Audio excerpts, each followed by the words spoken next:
November 7th, 1849, Chatham County, Georgia. A woman stands on an auction platform in the center of Savannah's public market, her hands bound with rope that has already worn the skin of her wrists raw. She is 22 years old, 5 months pregnant, and she is about to be sold for 19 cents, not $19, 19 cents, less than the cost of a pound of coffee. The auctioneer, a man named Cyrus Feldman, holds the deed of sale in his hands, and his voice carries across the crowd with practiced efficiency. But something is wrong with this auction, something that makes even the hardened slave traders in the crowd shift uncomfortably, something that will set in motion a chain of events so disturbing that the city of Savannah will spend the next 80 years trying to erase every record of what happened that day. Tonight, we reveal the truth they buried, and we will follow this woman's story to its shocking conclusion, a conclusion that involves murder, betrayal, and an act of resistance so brutal that when it was finally discovered in 1931, the authorities immediately sealed the evidence and forbade anyone from speaking about it publicly. This is the story they never wanted you to hear.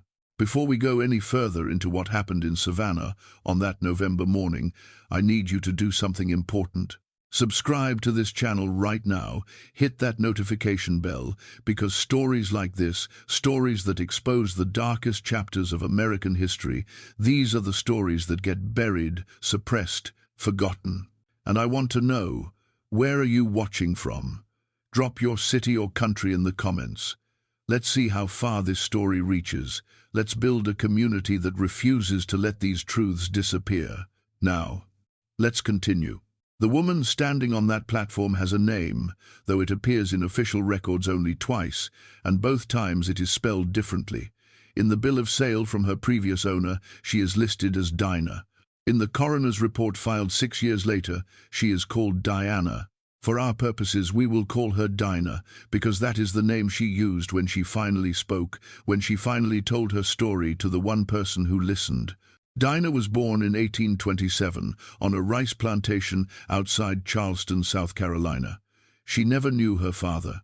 Her mother, a woman named Patience, worked in the fields from sunrise until long after dark, her hands permanently stained green from rice stalks, her back bent from years of labor that would eventually kill her when Dinah was just 11 years old. After Patience died, Dinah was sold to a tobacco merchant in Charleston, a man named Elias Cartwright, who needed domestic help for his growing household.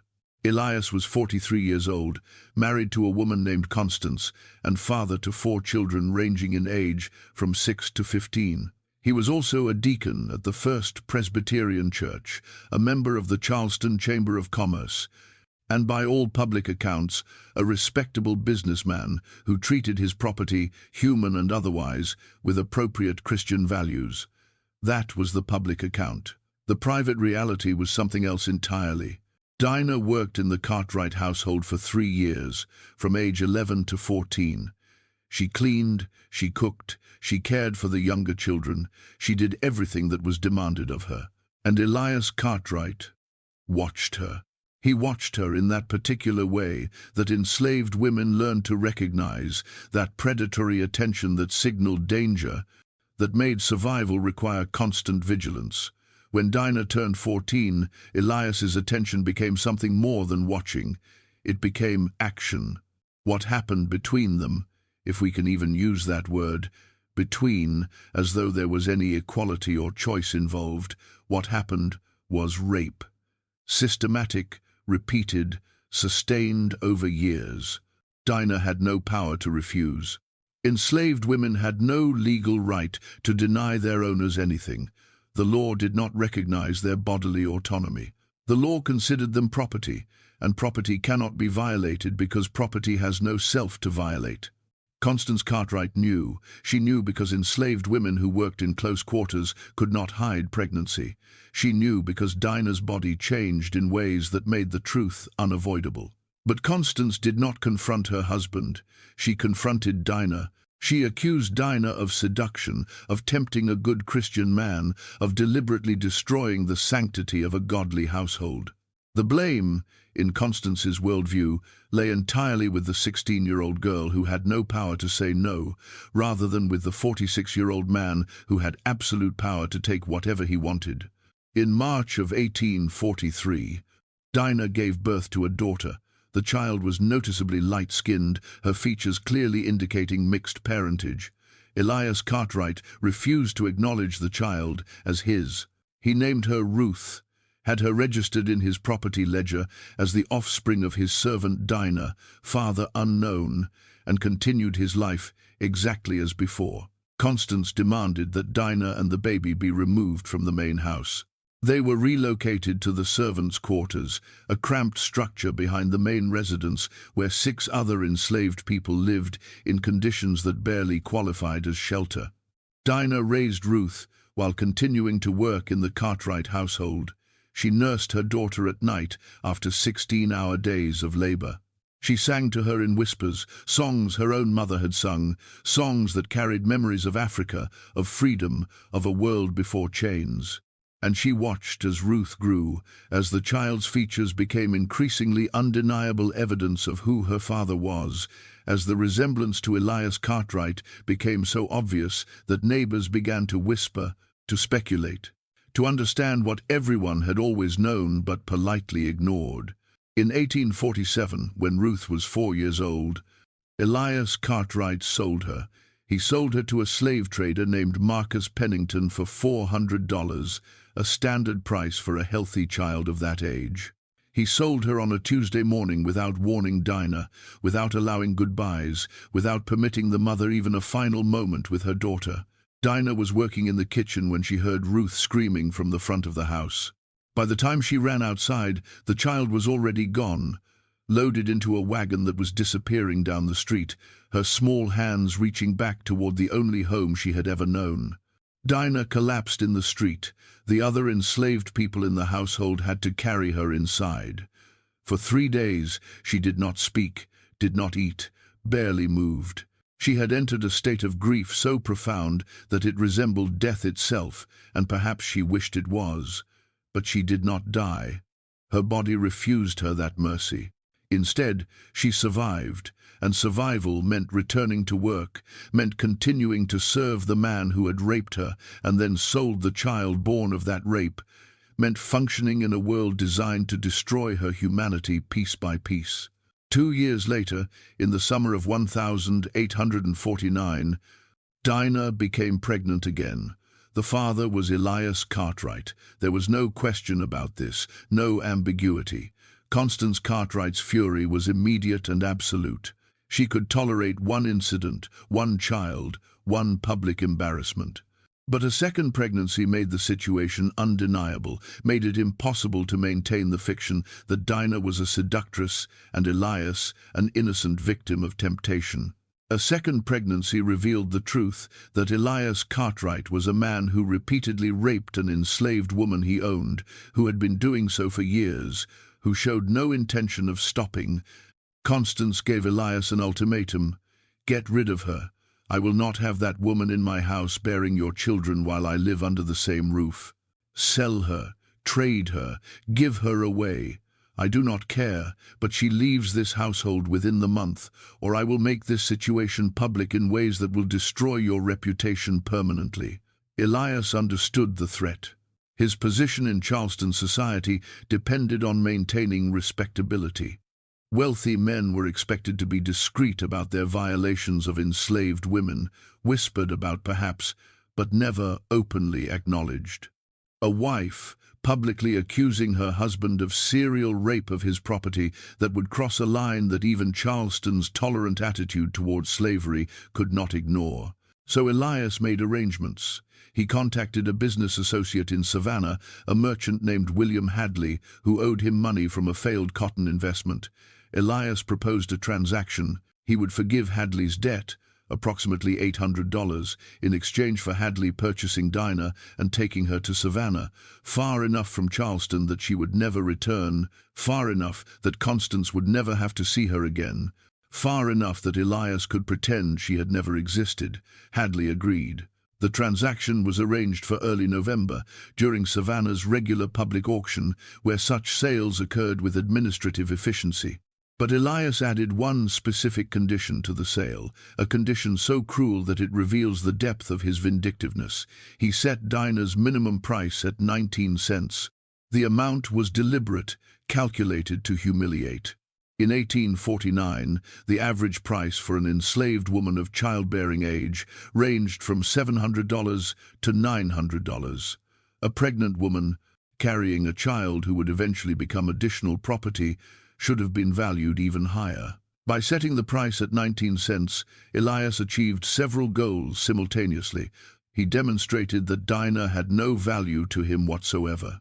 He ensured that she would be purchased by someone who recognized she was being offered as damaged goods, someone who would treat her accordingly. And most importantly, he guaranteed that Dinah would understand exactly how worthless he considered her, how utterly disposable she was in his eyes. William Hadley traveled to Charleston in early November to finalize the arrangement. He met with Elias in the man's study, reviewed the paperwork, signed the necessary documents. The bill of sale was meticulously prepared, listing Dinah's approximate age, her condition, pregnant, approximately 5 months, and the agreed-upon price, 19 cents. Elias Cartwright signed his name with the same pen he used to sign church documents and business contracts. His signature was neat, legible, totally unremarkable. Just another transaction in a life built on transactions. Dinah was informed of the sale the night before she was to leave Charleston. She was given no choice, no opportunity to gather belongings because she had no belongings, no chance to say goodbye to the people she had lived alongside for years. She was simply property being transferred from one owner to another, and property did not require emotional consideration. The journey from Charleston to Savannah took 2 days by wagon. Hadley hired a driver, a white man named Silas Burke, who specialized in transporting human cargo. Dinah rode in the back of the wagon, her hands bound, a precaution against escape, though where would she run? 5 months pregnant, in a region where every white person was empowered to stop and question any black person traveling without papers. They arrived in Savannah on November 6th. The city was larger than Charleston, busier, filled with the sounds of commerce and construction. The port hummed with activity, ships loading and unloading goods from across the world, cotton and rice and tobacco flowing out, manufactured items and luxury goods flowing in, and human beings, thousands of human beings, being bought and sold and traded like livestock. William Hadley took Dinah directly to the auction house, a large wooden structure near the waterfront where sales occurred 3 times weekly. The auctioneer, Cyrus Feldman, examined Dinah with the practiced eye of someone who had evaluated thousands of people for sale. He noted her age, her condition, her general health. Then he saw the bill of sale, saw the minimum price of 19 cents, and his expression changed. "Something is wrong with this one," Feldman said to Hadley. "What is it? Disease? Injury? Mental deficiency?" "Nothing like that," Hadley replied. "She is healthy, able to work, the child appears viable." "Then why 19 cents? The seller wanted her gone quickly. "It is a personal matter. Family dispute." Feldman understood immediately. This woman had done something, or had something done to her, that made her previous owner want her removed from his household. The low price was a signal, a warning to potential buyers. This property comes with complications. "You will include that in the auction description," Feldman said. "I will not misrepresent her condition and risk my reputation," Hadley agreed. He did not care how Feldman presented Dinah to the crowd. He simply wanted to complete the transaction, collect his compensation for the debt Elias had forgiven, and move on with his business. The auction was scheduled for the following morning, November 7th, at 10 a.m. Dinah spent the night in a holding cell beneath the auction house, a damp stone room where people awaiting sale were kept like animals in pens. She did not sleep. She sat with her back against the cold wall, her hands resting on her stomach, feeling the child move inside her. This child who would be born into slavery, who would never know freedom, who would belong to William Hadley or whoever purchased them at auction, who would live and die as property unless something changed, unless the entire system collapsed. And in November of 1849, that seemed as likely as the sky opening up and God himself descending to pass judgment on the men who built their fortunes on human suffering. When morning came, Dinah was brought up from the holding cell and positioned near the auction platform. She could see the crowd gathering, perhaps 60 or 70 people, some serious buyers, plantation owners and merchants, others simply spectators who attended auctions as entertainment, who watched human beings sold and found it no more morally troubling than watching cattle sold at market. Cyrus Feldman took his position on the platform at exactly 10 a.m. The November sun was already warm, and the air smelled of salt water and tobacco smoke. Feldman began with furniture, several chairs and a dining table from an estate sale. Then livestock, a pair of horses, some chickens. Then human beings. He sold a young man, approximately 20 years old, for $950. He sold an elderly woman, described as an excellent cook, for $300. Then he called for Dinah. She was brought onto the platform by Silas Burke, who positioned her in the center where everyone could see. Feldman read from the bill of sale in a voice that carried across the crowd. Female named Dinah, approximately 22 years of age, currently with child, estimated 5 months, experienced in domestic service, able to cook, clean, and perform household tasks. Minimum bid, 19 cents. The crowd reacted immediately. 19 cents, someone called out. What is wrong with her? Is she diseased? I am informed she is healthy, Feldman replied.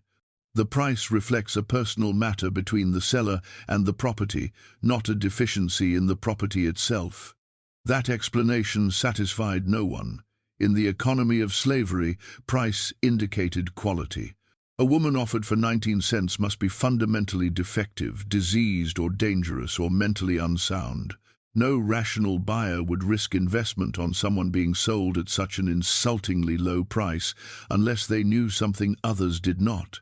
Several men who had been preparing to bid immediately lost interest. They turned away, focused their attention on the next items up for auction. But 3 men remained interested. The first was William Hadley himself. He had arranged this auction specifically to acquire Dinah, to fulfill his agreement with Elias Cartwright. He stood near the front of the crowd, waiting for the moment to bid. The second man was someone Hadley had never seen before, a tall, thin figure dressed in traveling clothes, standing near the back, his face shadowed by a wide-brimmed hat.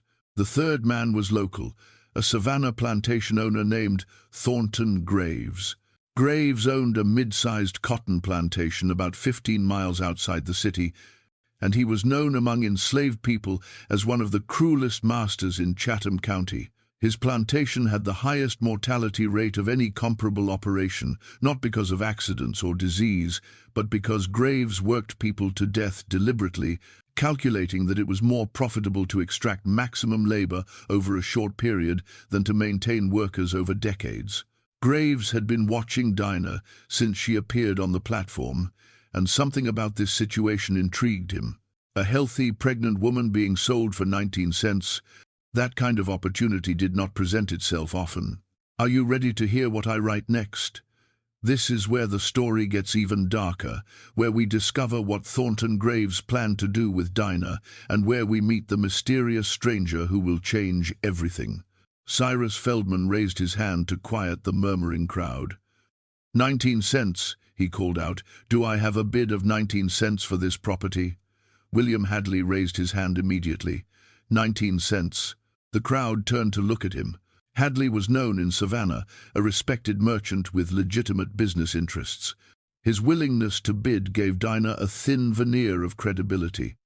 If Hadley was interested, perhaps she was not as defective as the price suggested. But before Feldman could acknowledge the bid, another voice cut through the crowd. 25 cents. Everyone turned. The speaker was Thornton Graves. He stood with his arms crossed, his expression unreadable. Hadley's jaw tightened. He had not anticipated competition. 50 cents, Hadley countered. Graves smiled, and it was not a pleasant expression. $1. The crowd was riveted now. Two men bidding against each other for a woman being sold at refuse prices. This was unusual. This suggested something more than a simple transaction was occurring. Hadley hesitated. He had agreed to acquire Dinah for Elias Cartwright, but he had not agreed to engage in a bidding war. The debt Elias had forgiven was $800. If Hadley had to spend significant money to acquire Dinah, he would be operating at a loss. $2, Hadley said, his voice tight. Thornton Graves took a step forward. He was enjoying this, enjoying the public attention, enjoying the knowledge that he was making Hadley uncomfortable. $5, Graves called out, and there was a challenge in his tone, a dare for Hadley to continue. Hadley looked at Cyrus Feldman, then back at Graves.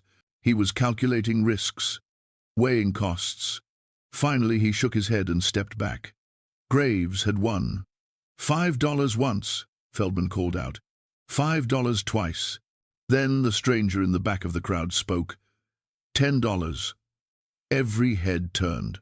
The man had removed his hat now, and his face was visible, weathered, scarred along the left cheek, his eyes the color of winter sky.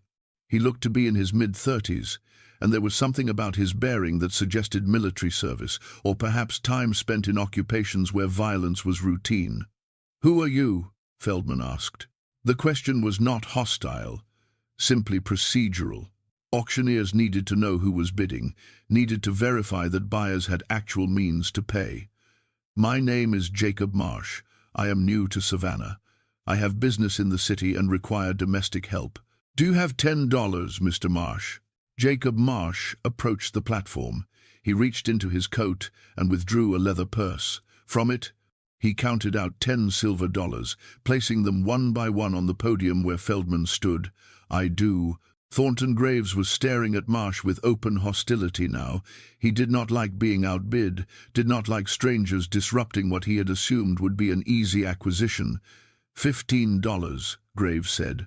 $20, Marsh replied without hesitation. $30, $50. The crowd was enthralled. The price had escalated from 19 cents to $50 in a matter of minutes. Whatever was happening here, it was no longer about acquiring a pregnant enslaved woman at bargain prices. This had become a contest of will, a public demonstration of power. Thornton Graves looked at Jacob Marsh, trying to understand who this man was, what his interest could possibly be. Then Graves made a decision. $100. The crowd gasped. $100 was a reasonable price for a healthy enslaved woman, but it was far above what anyone had expected this auction to reach. Graves was making a statement. He was showing that he would not be outbid, that he had resources beyond what some traveling stranger could match. Jacob Marsh met Graves's stare. For a long moment, he said nothing. Then he spoke, and his voice carried across the crowd with absolute clarity. $200. The silence that followed was complete. $200 exceeded the rational value of this transaction by any measure. Even accounting for Dinah's pregnancy, even assuming the child survived and became valuable property in the future, $200 represented an investment that would take years to recoup. Thornton Graves understood what was happening. This was no longer about money. This was about dominance, about refusing to yield. And Graves had built his entire life on refusing to yield. $300, Graves said. His voice was hard now, angry. $350, Marsh counted. $400, $500. The amounts climbed. $600, $700, $800. When the bidding reached $1,000, William Hadley quietly left the auction house. He had no interest in participating further, and he needed to send a message to Elias Cartwright, explaining that the simple transaction they had arranged had become something else entirely, something complicated and expensive and potentially dangerous.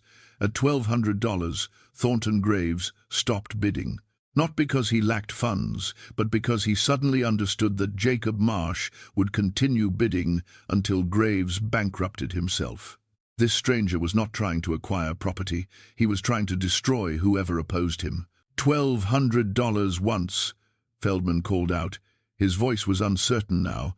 This auction had spiraled beyond anything in his experience. $1,200 twice. He looked at Thornton Graves, giving the man one final opportunity to bid. Graves shook his head, his face flushed with humiliation and rage. Sold to Mr. Jacob Marsh for $1,200.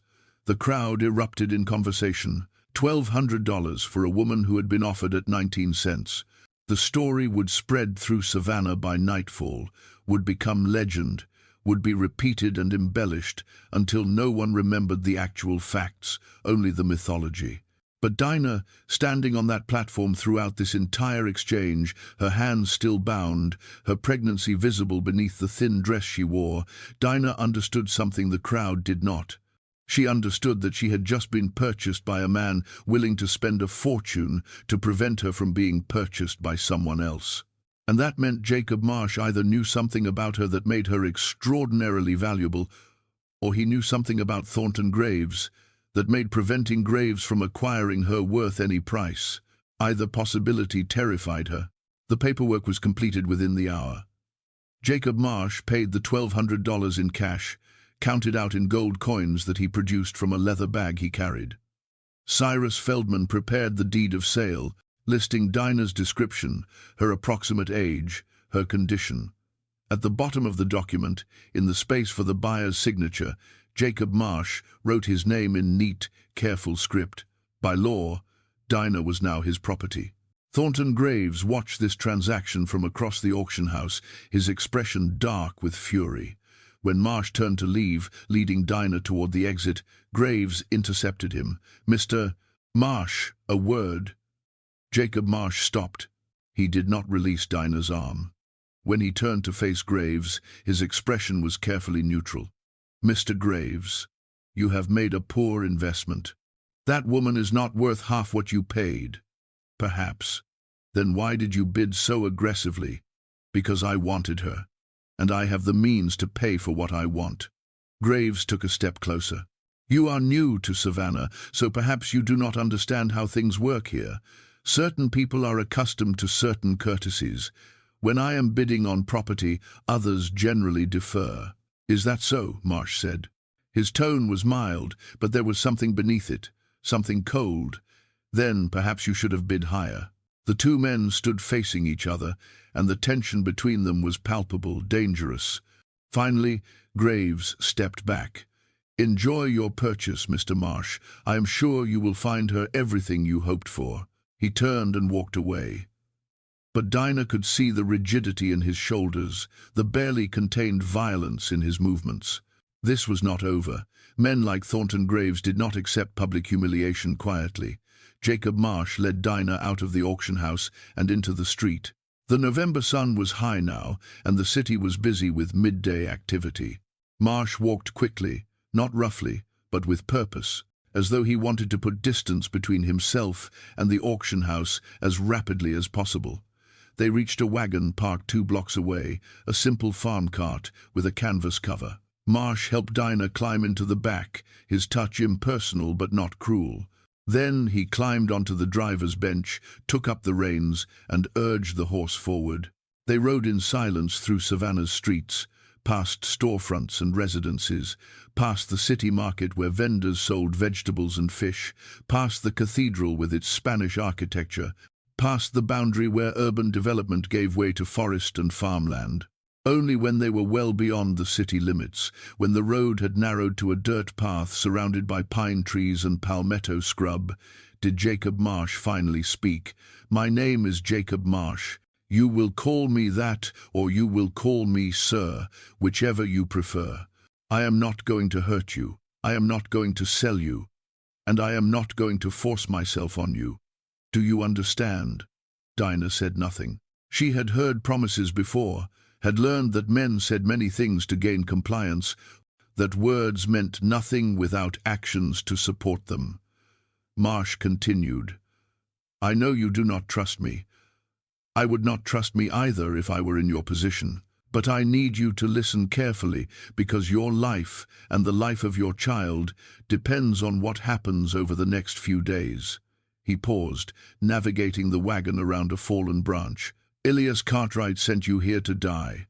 Not immediately, not obviously, but he arranged circumstances to ensure that you would end up with someone who would work you to death or worse. The 19-cent minimum price was designed to attract exactly one type of buyer: men like Thornton Graves, men who purchase damaged property because they know they can extract value through cruelty before the property is used up completely." Dinah's blood ran cold. "How do you know about Elias?" "I know a great deal about Elias Cartwright," Marsh said. "I know he raped you repeatedly over a period of years. I know he fathered at least one child with you, a daughter named Ruth. I know he sold that child to erase evidence of his crimes. And I know he sent you here to ensure you would never return to Charleston to cause him embarrassment." Dinah felt tears burning behind her eyes, but she refused to let them fall. Crying was weakness, and she could not afford weakness. "Who are you?" "A friend," Marsh said. "Or at least, a friend of people who were your friends." He reached into his coat and withdrew a folded piece of paper. Without taking his eyes from the road, he handed it back to Dinah. "Read it." Dinah unfolded the paper with trembling hands. The handwriting was unfamiliar, but the words made her breath catch. "Dinah, if you are reading this, you have been purchased by Jacob Marsh, and that means the first part of our plan succeeded. Jacob works with people who help enslaved people reach freedom. He has been preparing for your arrival in Savannah for 3 months. Trust him. Do what he says. He is risking his life to help you." The letter was unsigned, but at the bottom, carefully drawn, was a small symbol, a bird in flight, wings spread wide. Dinah recognized it immediately. It was the mark her mother had taught her, the mark women in their family had used for generations to identify themselves to each other, to say, "I am here, I am with you, I have not forgotten." "Where did you get this?" Dinah whispered. "From a woman in Charleston named Bethy. She is elderly, works as a cook in Elias Cartwright's household. She has been watching you for years, watching what Elias did to you, what Constance allowed to happen. When she learned you were being sent to Savannah, she contacted people she knew, people who operate what we call the Underground Railroad. Those people contacted me." Dinah's mind reeled. Bethy. Bethy had been part of the Cartwright household for decades, so old and seemingly harmless that white people stopped seeing her as a person at all, simply as furniture that occasionally moved and performed tasks. But Bethy had been watching, had been connected to networks Dinah had never suspected existed, had arranged this rescue. "The Underground Railroad," Dinah said slowly. "I have heard stories." "Stories are true," Marsh confirmed. "There are people, black and white, who help enslaved people escape to free states, to Canada, to places where the law does not recognize property rights in human beings. It is dangerous, illegal, and it requires careful planning. But it is possible. You are saying you are going to help me escape. I am saying I am going to try. Whether we succeed depends on many factors, most of which are outside my control. The most immediate danger is Thornton Graves." "What about him?" Marsh's hands tightened on the reins. "Graves is not just a cruel plantation owner, he is also a slave catcher. He makes additional income hunting fugitives, returning them to their owners for reward money. He has connections throughout Georgia and South Carolina, men who owe him favors, men who will help him if he asks. And I just humiliated him publicly, spent $1,200 to prevent him from acquiring you. He will want to know why. He will investigate. And if he discovers that I am involved with the Underground Railroad, he will come after both of us." "Then we need to leave," Dinah said. "We need to go now. Tonight, as far and as fast as possible." "We cannot," Marsh said. "Not yet." "Why not?" "Because Graves will be watching the roads out of Savannah. He will have men at checkpoints, asking questions, looking for anyone matching our descriptions. If we run immediately, we will be caught within 2 days. Then what do? We hide in plain sight. Marsh turned the wagon onto a smaller path, barely visible through the underbrush. We go to a place Graves would never think to look, and we wait until he stops watching so carefully. Then we move. Where is this place? You will see. They traveled deeper into the forest, following paths that seemed to exist more as animal trails than as roads meant for wagons. The afternoon light filtered through the canopy in dusty shafts, and the air smelled of decaying vegetation and standing water. Finally, after nearly an hour of slow progress, they emerged into a clearing. In the center stood a cabin, small and weathered, its walls made of rough-hewn logs, its roof covered with wooden shingles that had turned gray with age. Smoke rose from a stone chimney, indicating someone was inside. Marsh stopped the wagon and climbed down. He helped Dinah descend, then led her toward the cabin door. Before he could knock, the door opened. The woman who stood in the doorway was perhaps 50 years old, her hair wrapped in a blue cloth, her dress simple but clean.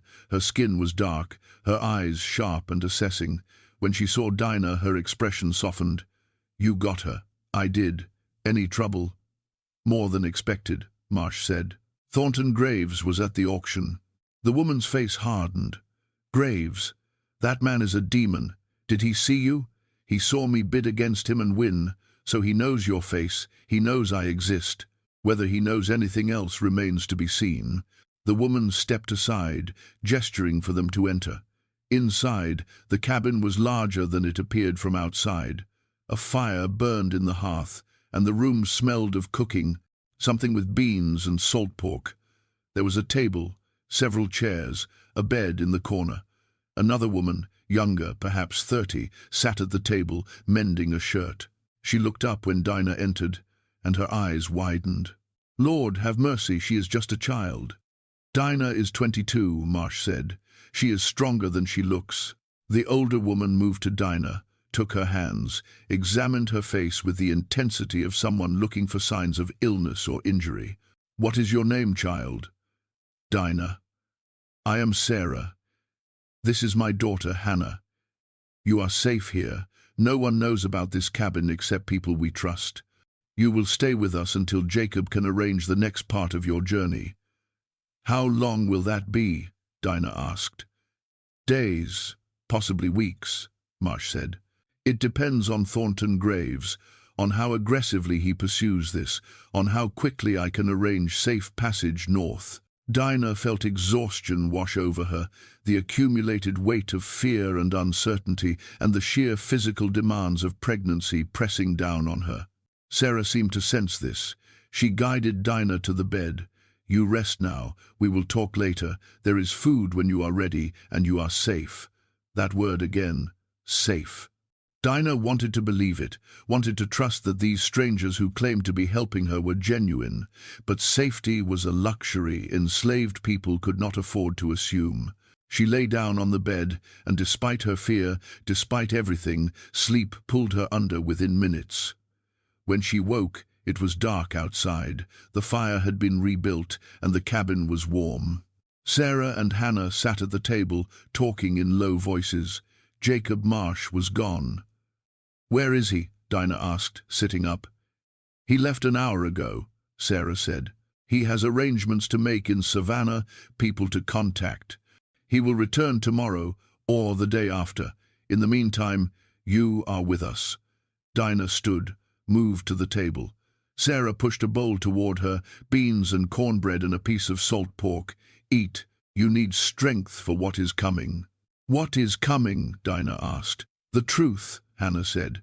Her voice was quiet but firm. "The truth about who you are, why Elias Cartwright really sent you here, and why Jacob Marsh spent $1,200 to save you.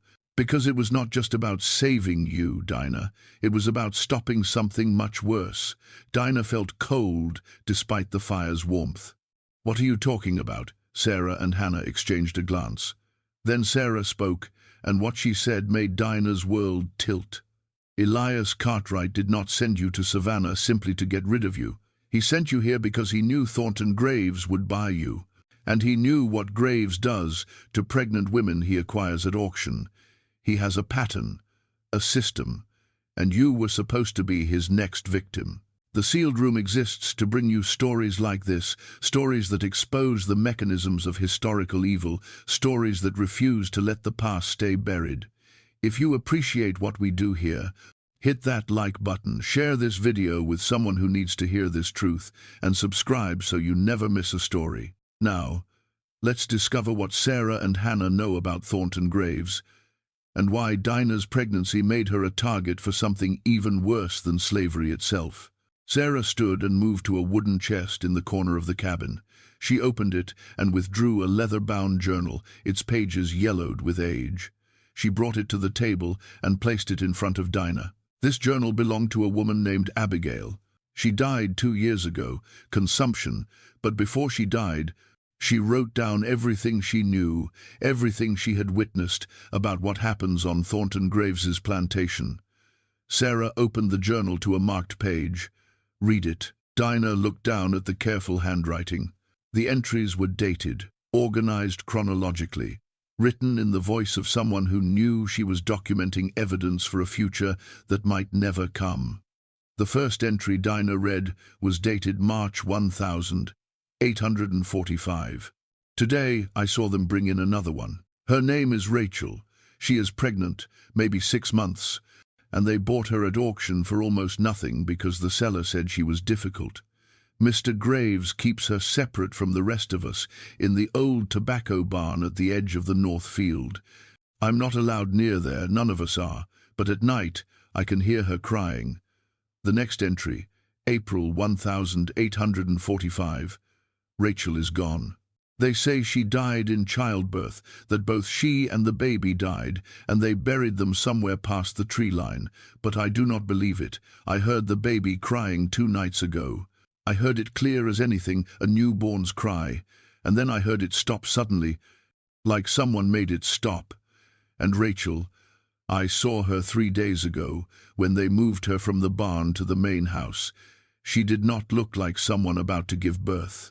She looked like someone who had already given birth, and something had gone very wrong." Dinah's hands shook as she turned the page. Another entry, June 1846. There is a new one now.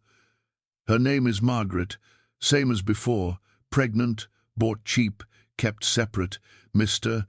Graves visits the barn every night. I do not know what he does there, but Margaret screams and no one is allowed to help her. Mrs. Graves acts like it is not happening, like those screams are just wind or animals. But we all hear it. We all know." Another entry, August 1846. "Margaret disappeared last week. They say she ran away, but that makes no sense.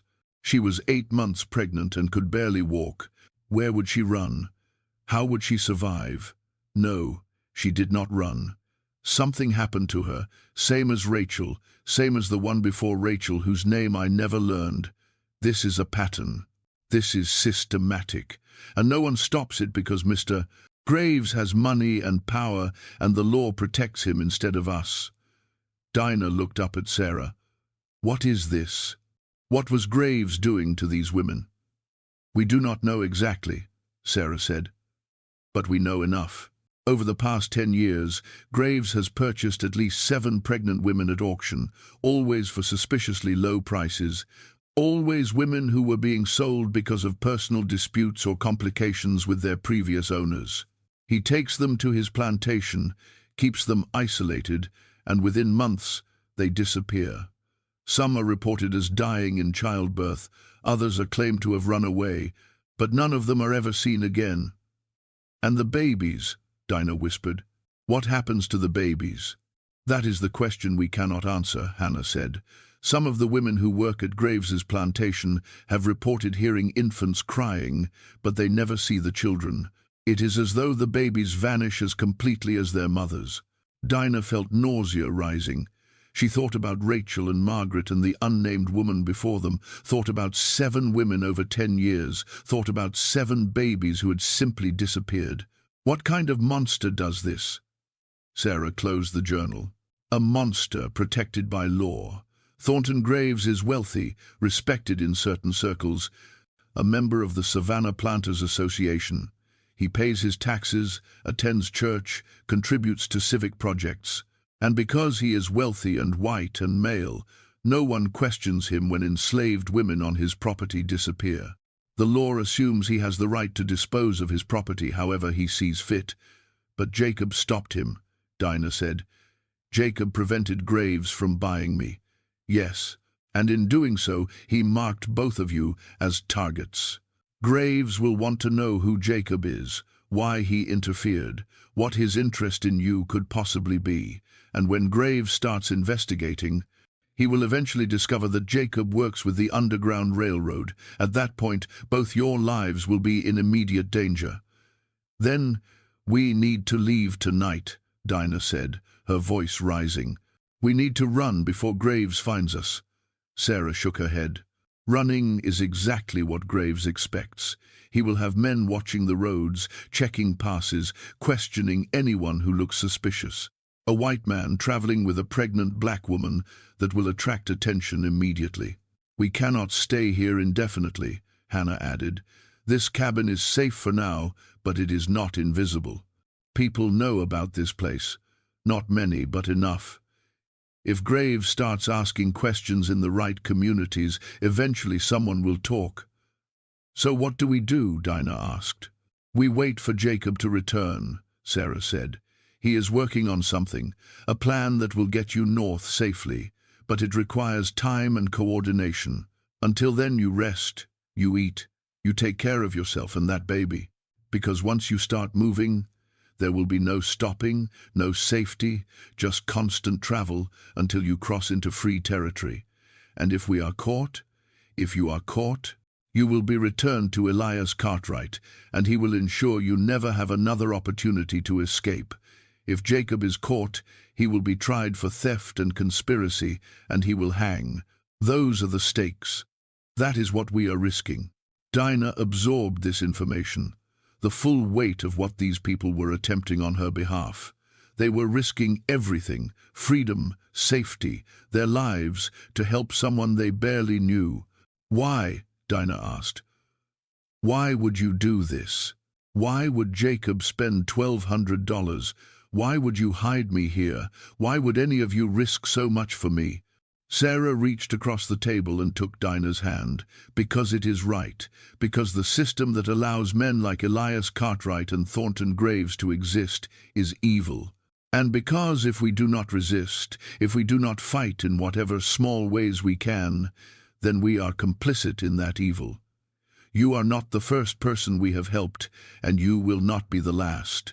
This cabin has sheltered dozens of fugitives over the years, people escaping, people heading north, people seeking freedom. It is dangerous work, but it is necessary work.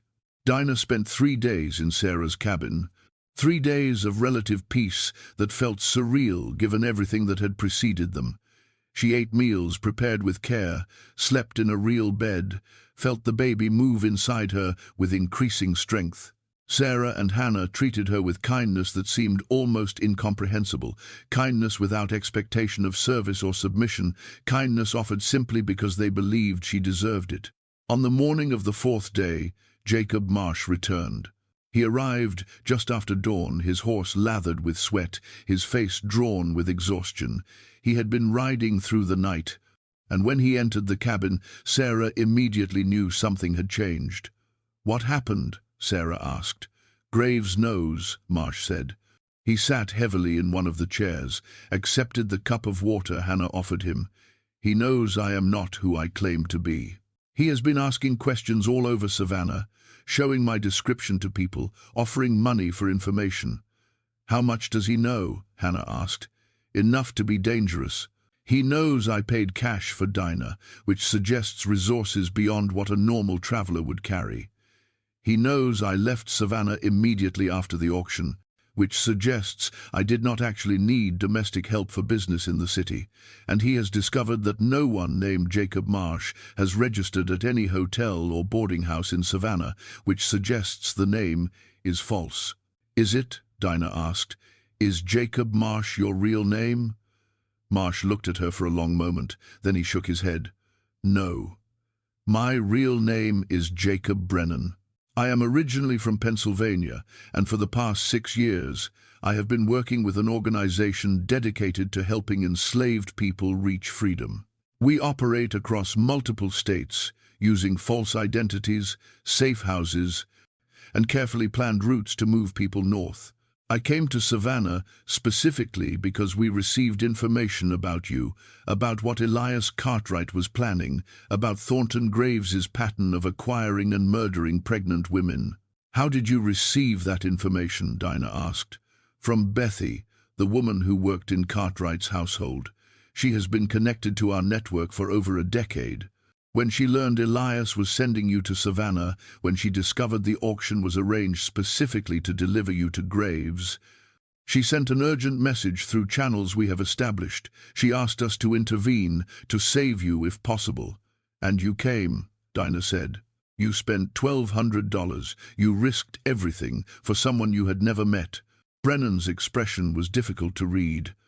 I came because what Graves does, what he has been doing for years, represents evil beyond even the considerable evil of slavery itself. The system allows him to torture and murder women with complete impunity. If we do nothing, he will continue. If we save you, we save not just your life, but potentially the lives of future women he would have targeted. It is not charity, Dinah. It is resistance. Sarah moved to the window, looking out at the forest. If Graves knows who you are, if he knows you work with the railroad, then he will be hunting you actively. You cannot travel with Dinah. Your presence will make her more visible, more vulnerable. I know, Brennan said.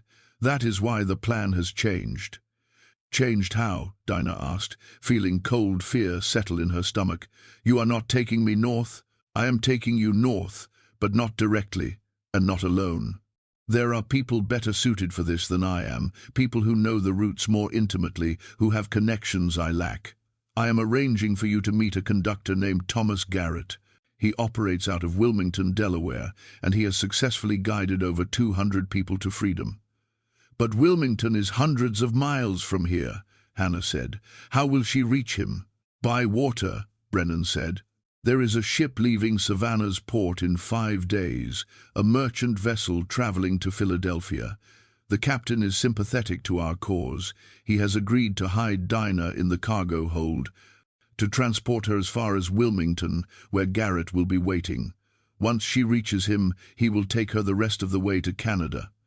And you, Sarah asked, what happens to you? I disappear. I have other identities, other places I can go.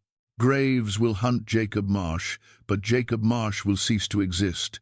The man he is looking for will simply vanish. Dinah tried to process this information. She would be traveling alone, hidden in the cargo hold of a ship, trusting her life to strangers, whose only connection to her was a shared commitment to destroying the system that enslaved her. It was terrifying, but it was also her only chance. When do I leave for the ship? Dinah asked. Tomorrow night. We will move after dark, travel through routes. Graves will not be watching. The captain is expecting you, and he has prepared a hiding place below deck where you will remain for the duration of the voyage. It will be uncomfortable, perhaps even dangerous if the weather turns rough, but it is safer than traveling overland where Graves has influence. What about my baby? Dinah said, her hand moving instinctively to her stomach. What if I go into labor during the voyage? The captain has experience with such situations, Brennan said, though his voice carried uncertainty. He has carried pregnant women before, and he knows how to assist if necessary. But I will not lie to you, Dinah. Childbirth at sea is dangerous. If complications arise, medical help will be limited. I understand, Dinah said, though she did not fully understand, could not fully comprehend the risks she was about to accept. But she knew one thing with absolute certainty. Staying in Georgia meant death, if not from Graves, then from someone like him, if not immediately, then eventually, if not for her, then for her child. At least running north offered possibility, however slim. Sarah moved to Dinah and embraced her. You are braver than you know, child. You are going to survive this, you and that baby both. You are going to reach freedom, and when you do, you remember us. You remember that there were people who fought for you." That night, Dinah could not sleep. She lay in the darkness listening to Sarah's breathing, to the sounds of the forest outside, to the movement of her child within her body. She thought about Ruth, her daughter sold away 2 years earlier, wondered where that child was now, whether she was alive, whether she remembered her mother at all.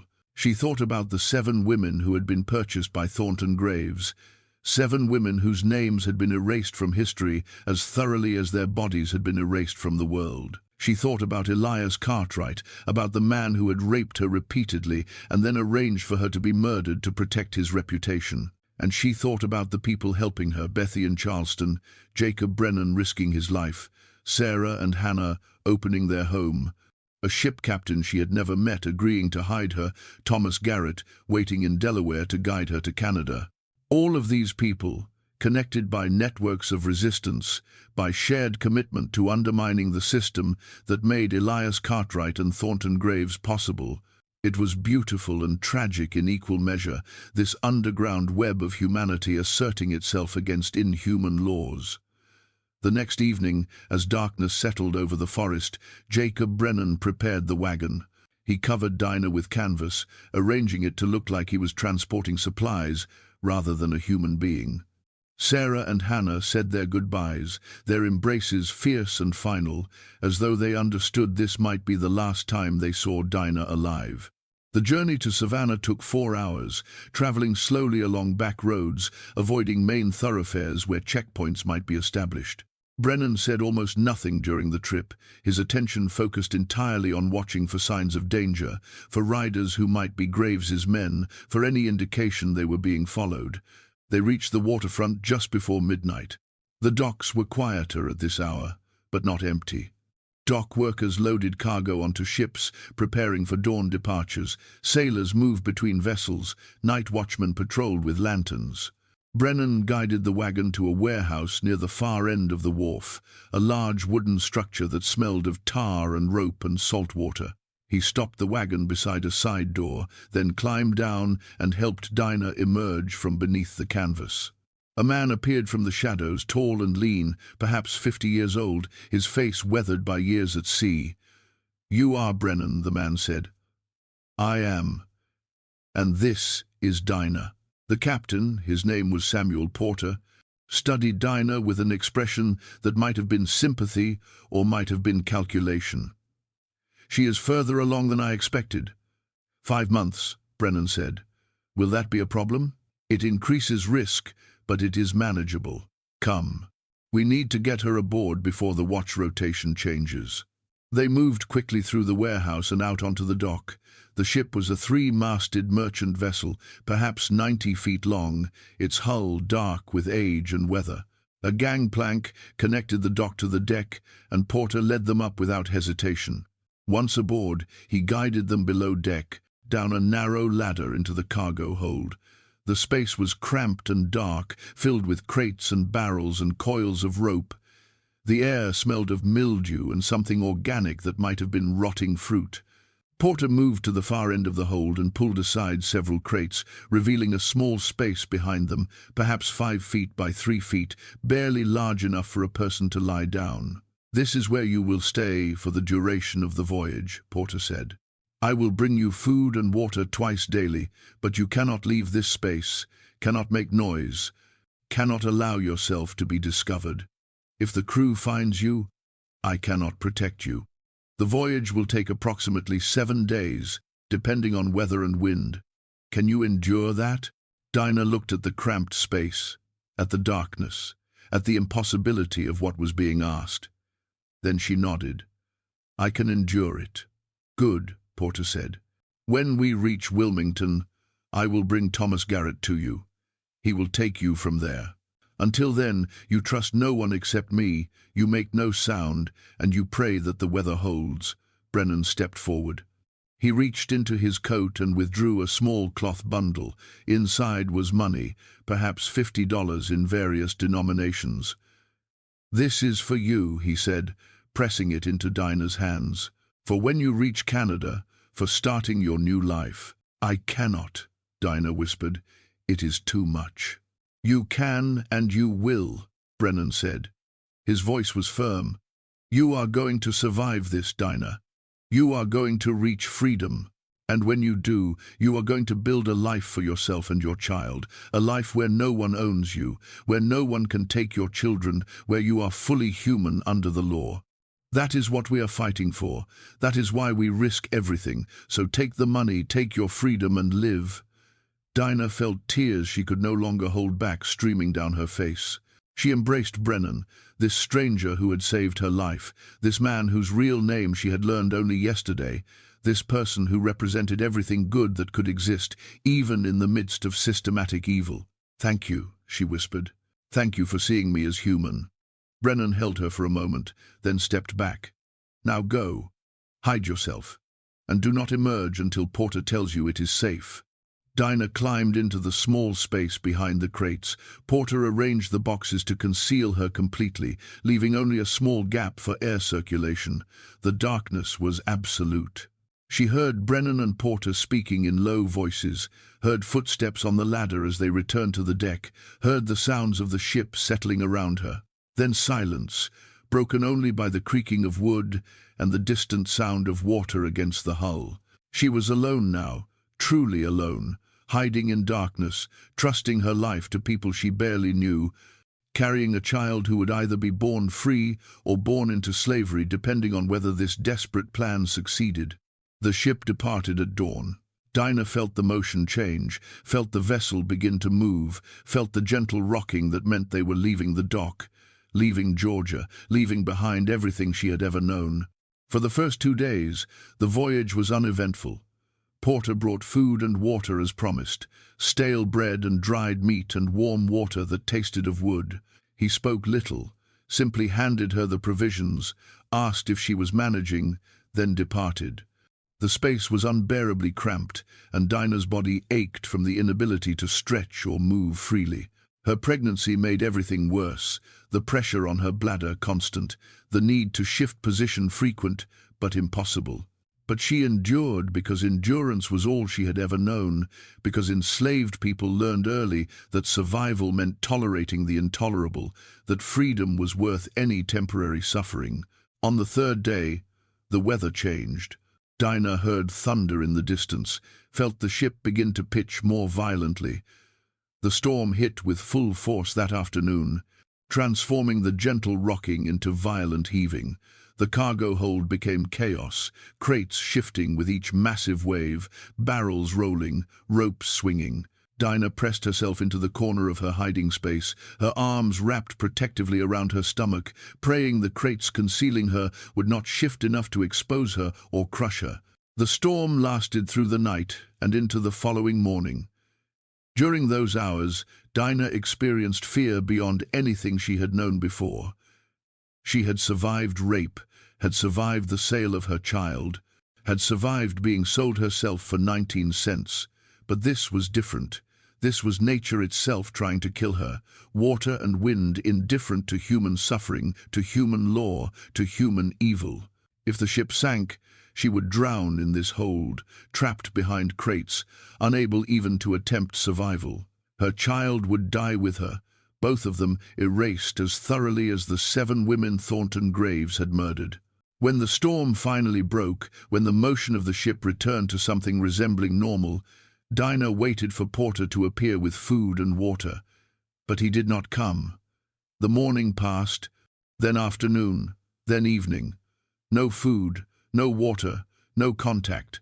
Dinah's throat burned with thirst and her stomach cramped with hunger. She tried to remain calm, tried to tell herself that Porter was simply delayed, that the storm had created problems requiring his attention elsewhere on the ship.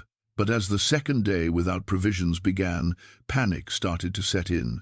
Had something happened to Porter? Had he been injured during the storm? Or worse, had he been discovered helping her? Had the crew found out about her presence? On the 3rd day without food or water, Dinah began to accept that she might die here. She was weak, light-headed, her lips cracked and bleeding.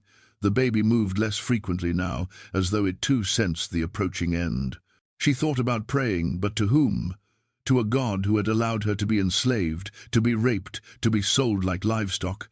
What God would sanction such a world? Then she heard footsteps on the ladder, heard someone moving through the cargo hold. Please let it be Porter, she thought. Please let it be help and not discovery. The crates in front of her hiding space shifted, and light flooded in. Painful after days of darkness, a face appeared, but it was not Porter's. It was a younger man, perhaps 25, with red hair and a sailor's weathered skin. His eyes widened when he saw her. "Sweet Jesus," he whispered. "There is actually someone here." Porter said there might be, but I did not believe him. Dinah tried to speak, but her throat was too dry. The sailor, his name was Michael, lifted a canteen to her lips. "Small sips," he said. "You have gone too long without water. You need to drink slowly, or you will vomit." Dinah drank, and the water was the most beautiful thing she had ever tasted. "Where is Porter?" she managed to ask. "Dead," Michael said. His voice was grim. "He fell during the storm, broke his neck. We buried him at sea yesterday morning. Before he died, he told me about you, told me where you were hidden, told me I needed to keep you alive until we reached Wilmington, so here I am." "You are going to help me?" Dinah asked, disbelieving. Michael shrugged. "Porter was a good man. If he thought you were worth saving, that is enough for me. Besides, I have no love for the system that makes people property. My father was Irish, came to America to escape famine, worked himself to death in factories. I know what it means to be disposable to rich men. So yes, I am going to help you. We reach Wilmington tomorrow. Until then, you stay hidden, you stay quiet, and you stay alive. Understand?" Dinah nodded. Michael produced food from his coat, hard biscuits and cheese. "Eat slowly," he instructed. "Your stomach needs time to adjust." Then he repositioned the crates, concealing her once more, and departed. The ship reached Wilmington the following afternoon. Dinah heard the sounds of docking, of sailors shouting instructions, of cargo being unloaded. She waited in her hiding place, every muscle tense, wondering if Michael would return, wondering if Thomas Garrett would actually be there, wondering if this final stage of the journey would succeed, or if she had come so far only to be captured at the last moment. Hours passed. The sounds of activity diminished. Finally, footsteps approached, and the crates moved aside. Michael's face appeared, and beside him was another man, older, perhaps 60, with kind eyes and a calm demeanor. "You are Dinah," the older man said. "I am Thomas Garrett. Jacob Brennan sent word that you would be arriving. I am here to take you the rest of the way north. Can you walk?" Dinah tried to stand, but her legs would not support her weight. Days of confinement and dehydration had weakened her beyond what she had realized. Garrett and Michael lifted her carefully, carried her up the ladder and onto the deck. The sun was setting, and the light made Dinah's eyes water.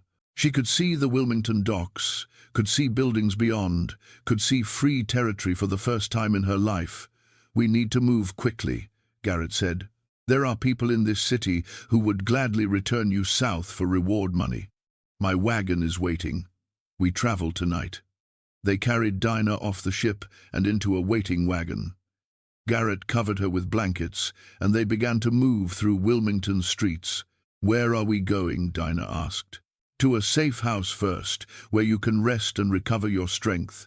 Then north through Pennsylvania and New York to Canada. The journey will take weeks, possibly months, depending on your condition and the baby. But we will get you there, Dinah. I have never lost anyone. I have guided, and I do not intend to start with you." Dinah closed her eyes, allowed herself to feel the smallest measure of hope, the first real hope she had experienced in years.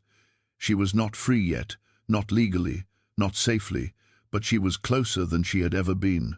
And if she died tomorrow, at least she would die knowing she had tried, knowing she had resisted, knowing that people had risked everything to help her because they believed her life mattered, because they believed the system that enslaved her was evil and worth fighting.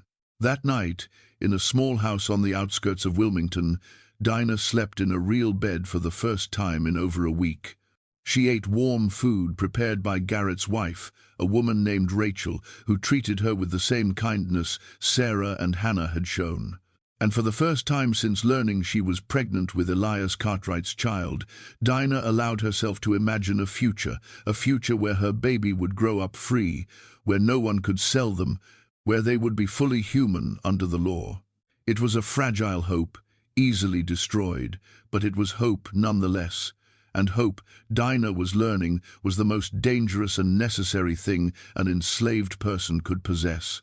Dinah's journey from Wilmington to the Canadian border took 7 weeks. 7 weeks of traveling at night through forests and farmland, 7 weeks of hiding in barns and cellars and attics, 7 weeks of trusting strangers whose only connection to her was a shared belief that slavery was an abomination that required resistance. Thomas Garrett guided her through Pennsylvania, passing her from one conductor to another, each person in the chain knowing only what they needed to know, enough to help, but not enough to endanger the entire network if they were caught. In a farmhouse outside Philadelphia, Dinah met a Quaker family named Coleman, who gave her new clothes, sturdy boots, a warm coat for the journey ahead. In Rochester, New York, she stayed 3 days with Frederick Douglass himself, the famous abolitionist who had escaped slavery years earlier and now dedicated his life to helping others achieve the same freedom. Douglass spoke to her about the importance of telling her story once she reached safety, of documenting what had been done to her, of bearing witness so that future generations would understand the reality of slavery beyond the sanitized versions slaveholders preferred to present. "Your survival is an act of resistance," Douglass told her.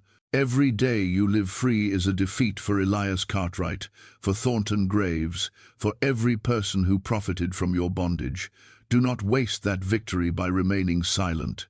By the time Dinah reached the Canadian border in late January of 1850, she was 8 months pregnant, exhausted beyond measure, but alive. She crossed into Ontario on a night so cold the ground was frozen solid, her breath visible in the frigid air. The moment she stepped onto Canadian soil, she fell to her knees, not from weakness, though she was weak, but from the overwhelming realization that she had actually done it. She had escaped. She was free, not just spiritually or morally free, but legally free, under the protection of a government that did not recognize property rights in human beings. Thomas Garrett knelt beside her. "You made it, Dinah. You are safe now. No one can take you back. No one can claim ownership of you or your child. You are free." Dinah wept, great racking sobs that came from somewhere deep inside her, from the place where she had buried years of grief and rage and fear. She wept for herself, for Ruth, for her mother Patience, for the 7 women Thornton Graves had murdered, for every person still enslaved in the South, for the sheer cruelty of a world that required such desperate measures simply to be recognized as human.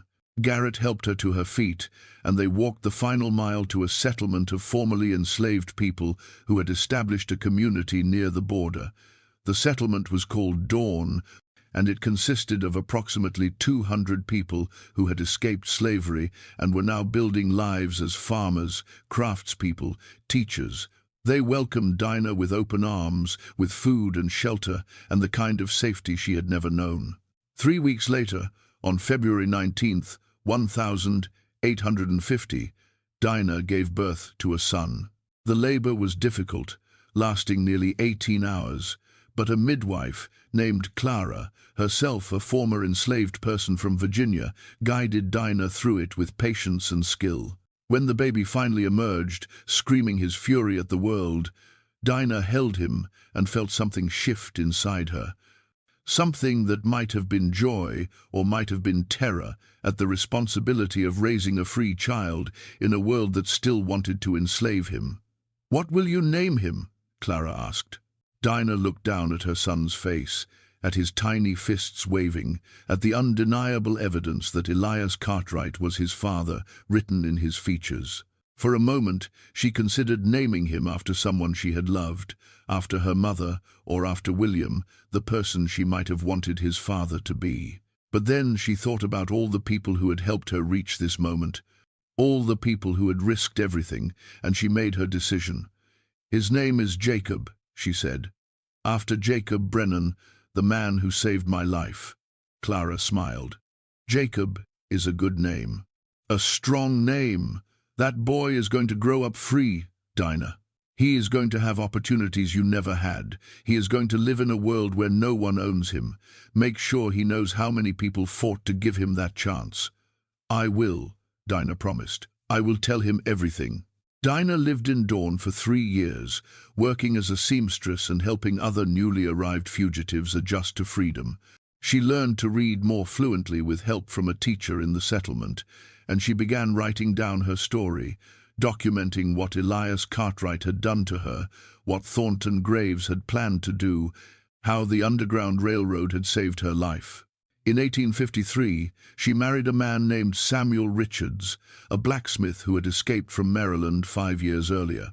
Samuel was kind and patient, and he understood that Dinah's past was not something that could be forgotten or erased, but something that needed to be honored and remembered. They had 2 more children together, both daughters, and they raised all 3 children with the understanding that their freedom had been purchased with the courage and sacrifice of people who believed justice mattered more than law. But Dinah never forgot about Ruth. Her first daughter, the child Elias Cartwright had sold in 1847. She spent years trying to locate her, writing letters to abolitionists in the South, asking if anyone had information about a girl sold in Charleston, a girl who would be approximately 10 years old by 1850, a girl with light skin and a name that might or might not still be Ruth. The search consumed her, became an obsession that Samuel gently tried to temper but ultimately supported because he understood that no mother could be whole while her child remained lost.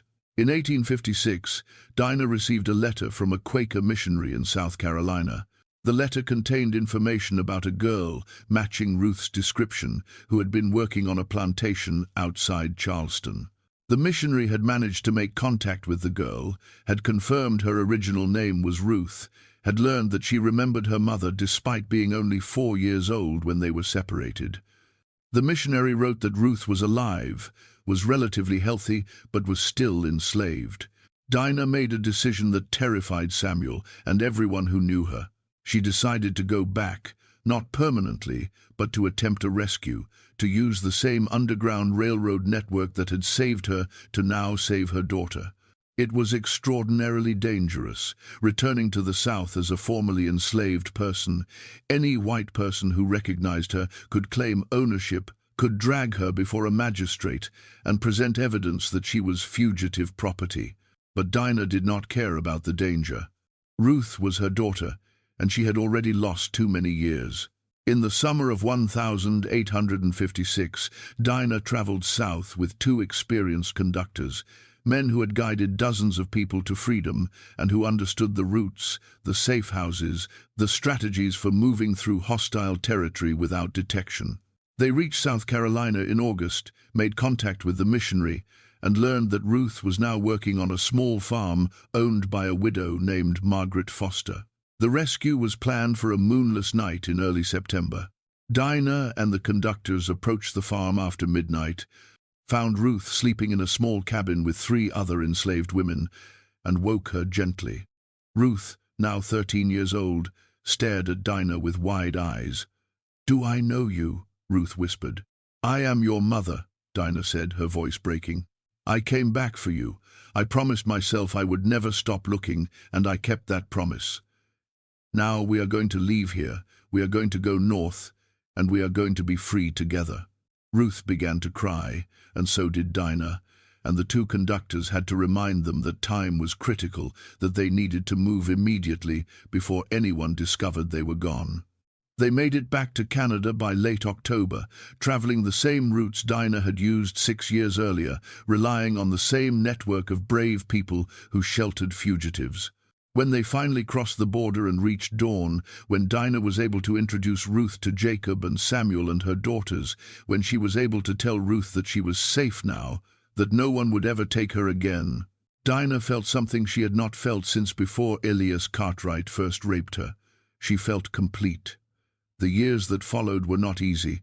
Freedom did not erase trauma, did not heal wounds that ran so deep, but they were years of building, of creating a life defined by choice rather than coercion, of raising children who understood their history and their responsibility to fight for those still enslaved.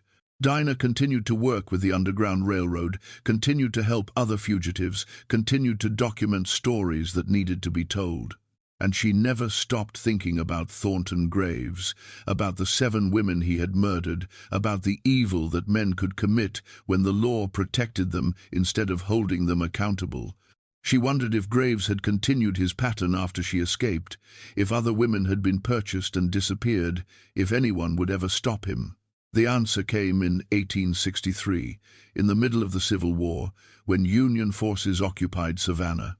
A regiment of black soldiers, formerly enslaved men now fighting for their freedom, were stationed at various plantations in Chatham County. One of those plantations belonged to Thornton Graves, though Graves himself had fled south ahead of Union advancement, abandoning his property to avoid capture. The soldiers who occupied Graves's plantation began exploring the property, searching for hidden valuables, for weapons, for anything that might be useful to the Union cause. A sergeant named Isaiah Freeman, a man who had escaped from slavery in Alabama 3 years earlier and joined the Union Army to fight against the system that had enslaved him, he was searching the old tobacco barn at the edge of the north field when he noticed something strange. The floor of the barn was wooden planks, but in one corner the planks seemed newer than the rest, as though they had been replaced recently. Freeman pried up the planks and discovered a space beneath, a cellar that had been deliberately concealed. What he found in that cellar would haunt him for the rest of his life. There were bodies, 8 women, buried in shallow graves, their remains wrapped in canvas, their skulls showing evidence of violence. And beside them smaller remains, infants, some appearing to be newborns, others perhaps a few months old. All dead, all buried in secret, all hidden by a man who had used the law to acquire them and then used isolation to murder them without consequence. Freeman reported the discovery to his commanding officer, a white captain from Massachusetts named Henry Clark. Clark documented the findings, took testimony from enslaved people who had worked at Graves's plantation, people who confirmed that Graves had purchased pregnant women at auction, had kept them isolated in the barn, and that those women and their babies had subsequently disappeared. The testimony was consistent, detailed, damning. Thornton Graves had been operating a murder factory for over a decade, using the auction system to acquire victims, using the law's indifference to enslaved people's lives to avoid detection, using his wealth and status to ensure no one questioned him. Captain Clark prepared a full report, intending to use it as evidence of the barbarity of slavery, as proof that the system enabled not just exploitation, but systematic murder. But the report never saw publication during the war. Military priorities took precedence, the evidence was filed away, and in the chaos of Reconstruction, it was forgotten. Thornton Graves himself was never prosecuted. He died in 1,867 inches, Mississippi, living under an assumed name, having escaped justice entirely. His estate was never settled, his crimes never officially acknowledged. The women he murdered were never identified beyond the general descriptions in Captain Clark's report, their names lost, their families never notified, their bodies buried in unmarked graves on a plantation that was eventually sold and subdivided and developed until no trace remained of what had happened there. The report itself sat in military archives for decades, occasionally examined by historians researching the Civil War, but never given significant attention. Then, in 1931, a graduate student at Emory University named Patricia Whitmore, working on her thesis about slavery in coastal Georgia, discovered the report while reviewing Union Army documents. She read Captain Clark's testimony, read the descriptions of the bodies found in the tobacco barn cellar, read the testimony from formerly enslaved people about Thornton Graves's pattern of purchasing and murdering pregnant women. and she realized she had discovered evidence of crimes that had never been prosecuted, atrocities that had been buried both literally and figuratively. Patricia attempted to publish her findings, prepared an article for a historical journal detailing what she had uncovered. But before publication could occur, she received a visit from a lawyer representing the Graves family. The lawyer explained that Thornton Graves's descendants were prominent citizens in Savannah, that public revelation of these crimes would damage their reputations irreparably, and that the family was prepared to take legal action to prevent publication. Patricia, young and lacking resources to fight a prolonged legal battle, withdrew her article. But she kept her research, kept copies of all the documents, kept Captain Clark's report and the testimony and the evidence. She placed everything in a sealed envelope with instructions that it should not be opened until 50 years after her death. Patricia Whitmore died in 1974, and in accordance with her instructions, the envelope was opened in 2024. The contents were donated to the National Museum of African American History and Culture, where they remain available for researchers. The report confirms that Thornton Graves purchased at least 8 pregnant women between 1843 and 1862, that all of them disappeared while in his possession, and that their remains, along with the remains of their infants, were discovered in a concealed cellar in 1863. The report does not contain the women's names, does not provide information about where they came from or who their previous owners were, simply lists them as victims of systematic murder, enabled by a legal system that treated them as property rather than as human beings deserving of protection. Dinah lived until 1891, reaching the age of 64, which was remarkably long given the hardships she had endured. She died in Dawn, surrounded by her children and grandchildren, by people who loved her and valued her. In her final years, she had continued to tell her story to anyone who would listen, had continued to document the evil of slavery, had continued to insist that the nation needed to confront its history honestly rather than constructing comfortable mythologies about benevolent masters and contented enslaved people. Among her papers, discovered after her death, was a journal she had kept for over 40 years. The journal contained detailed accounts of everything that had happened to her, from her childhood on the rice plantation, to the years in Elias Cartwright's household, to the auction in Savannah where she was sold for 19 cents, to her escape via the Underground Railroad, to her return to rescue Ruth. On the final page of the journal, written just weeks before her death, Dinah had included a message to future readers. She wrote, "I was sold for 19 cents because the man who owned me wanted me to understand that I was worthless in his eyes. But I was never worthless. No human being is worthless, no matter what the law says, no matter how they are treated. I survived because people who understood this truth were willing to risk everything to help me. Jacob Brennan, Sarah and Hannah, Captain Porter, Michael the Sailor, Thomas Garrett, Frederick Douglass, and dozens of others whose names I never learned, but whose courage saved my life. I tell this story not because I am special, but because I am not. There were millions like me, millions who suffered, millions who resisted, millions who died trying to be free. Their names are lost, but their lives mattered. Their struggles mattered.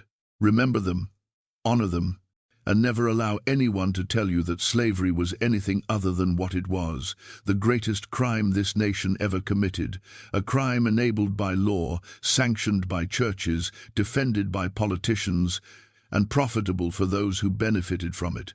What happened to the other people in Dinah's story provides its own form of closure, incomplete and imperfect, but real. Jacob Brennan continued working with the Underground Railroad until the Civil War began, at which point he joined the Union Army and served as an intelligence officer, using his experience with covert operations to gather information behind Confederate lines. He survived the war and lived until 1879, dying in Pennsylvania at age 62. Sarah and Hannah, the women who sheltered Dinah in their cabin outside Savannah, continued operating their safe house until 1861, when the increasing danger of Union naval blockades and Confederate paranoia made their work impossible. Both survived the war and relocated to Pennsylvania, where they continued helping formerly enslaved people adjust to freedom. Elias Cartwright died in 1865, shortly after the Confederate surrender. His Charleston home was burned during the Union occupation, his property confiscated, his fortune destroyed. He died bankrupt and alone in a boarding house, and his obituary made no mention of the crimes he had committed, simply described him as a respected businessman fallen on hard times. His wife Constance survived him by 20 years, living in reduced circumstances, but never publicly acknowledging her complicity in his abuse of Dinah. William Hadley, the man who had arranged Dinah's auction in Savannah, lost everything during the war and disappeared from historical records entirely after 1863.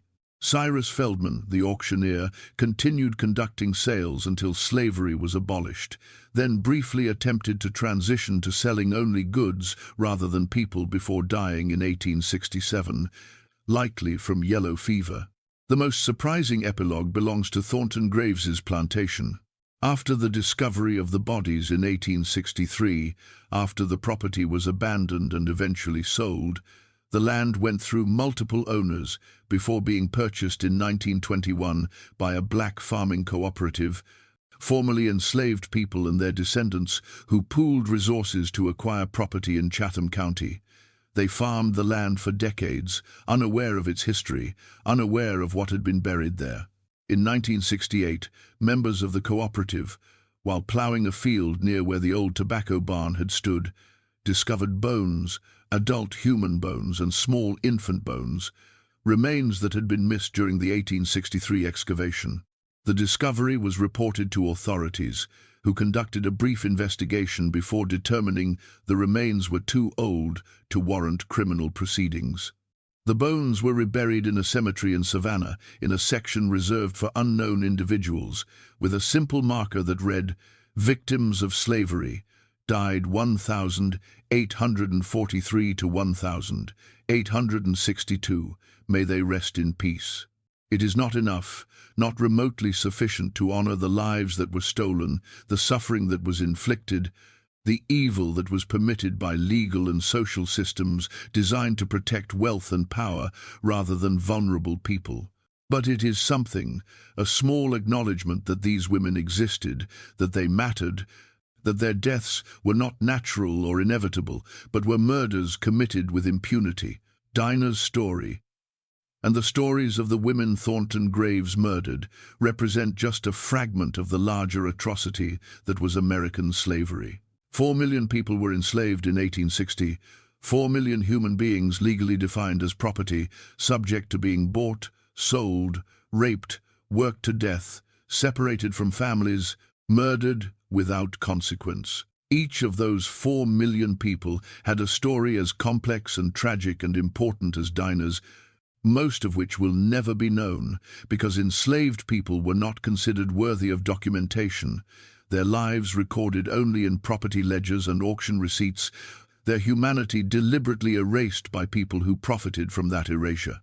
But some stories survive, preserved by people like Dinah, who insisted on documenting their experiences, preserved by abolitionists who recognized the importance of bearing witness, preserved by historians who refuse to accept sanitized versions of the past, preserved by descendants who understand that remembering is itself an act of resistance against those who would prefer we forget.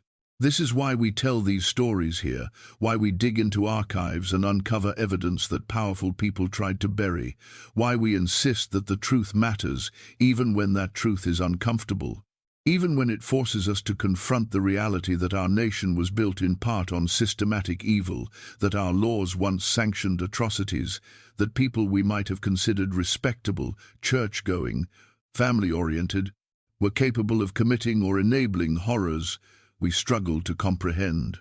Dinah was sold for 19 cents because Elias Cartwright wanted to demonstrate that she was worthless, but her survival, her escape, her rescue of her daughter Ruth, her 40 years of freedom, and her insistence on documenting her story prove exactly the opposite. She was invaluable, not because of her economic productivity or her usefulness to white people, but because she was human, because her life had inherent worth that no auction could diminish, no law could erase, no amount of cruelty could destroy. What do you think about Dinah's story? Do you believe enough has been done to remember the victims of slavery like the women Thornton Graves murdered? How do we honor the courage of people like Jacob Brennan and Sarah and Hannah who risked everything to help others?